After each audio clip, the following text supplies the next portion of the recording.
దేవుని నామానికి మహిమ కలుగును గాక. మృదువైన మాట క్రోధమును సల్లార్చును, నొప్పించు మాట కోపమును రేపును అని దేవుని లేఖనాలు సెలవిస్తుంది. మరి మృదువుగా సాత్వికంగా మనం మాట్లాడినప్పుడు అనేకుల చేత మనము ప్రేమింపబడతాము. అదే కోపంగా మాట్లాడితే ఎవరు కూడా మనల్ని ప్రేమించరు. అదే విధంగా దేవుని లేఖనాలు సెలవిస్తున్నాయి, చక్కని ప్రత్యుత్తరం ఇచ్చుట అది యెహోవా వలన కలుగుతుందంట. మన ప్రత్యుత్తరం ఎలాగిస్తామో ఎదుటివారి యొక్క మరి ప్రేమను పొందుకోగలుగుతాము. ప్రత్యుత్తరం మనము సరిగ్గా ఇవ్వనప్పుడు మనం ఎదుటి వారి ద్వారా మనము ద్వేషింపబడతాము. అదేవిధంగా దేవుని లేఖనాలు సెలవిస్తున్నాయి, ఇంపైన మాటలు తేనె పట్టు వంటివి, అవి ప్రాణమునకు మధురమైనవి, ఎముకలకు ఆరోగ్యకరమైనవి అని దేవుని లేఖనాలు సెలవిస్తూ ఉన్నాయి. మరి మన ప్రాణానికట మధురముగా ఉంటాయి అటు ఇంపైన మాటలు మాట్లాడినప్పుడు. అదే విధంగా అంటున్నాడు, దయగల మాటలు ఆయన దృష్టికి పవిత్రములట. మన మాట విధానము ఎదుటివారితో మనం మాట్లాడినప్పుడు దయగలిగిన మాటలు మాట్లాడాలి.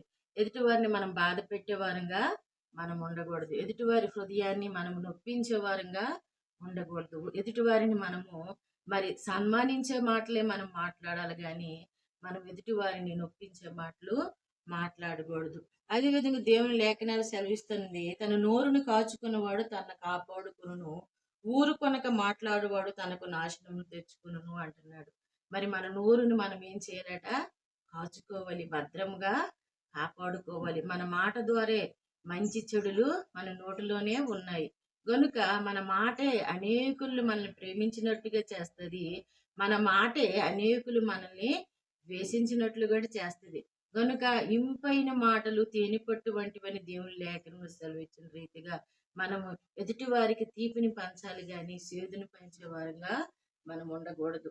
అదే విధంగా మనం ప్రత్యుత్తరం వెలిగిస్తున్నామంటే మన ప్రత్యుత్తరాన్ని బట్టే మనం ఏంటి అని దేవుని లేఖనాలు తెలియపరుస్తున్నాయి. మరి మీరు ఎలాగ చక్కని ప్రత్యుత్తరం ఇచ్చుటది యెహోవా వలన కలుగును అన్నారు. అంటే నీ హృదయంలో దేవుని యందు భయభక్తులు కలిగి ఉన్నప్పుడు నీ ప్రత్యుత్తరం ఎలాగుంటదంట? చక్కగా ఉంటదంట.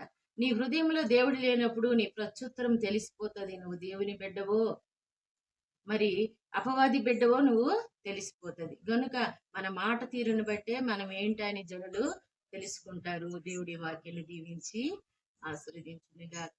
ఆమేన్.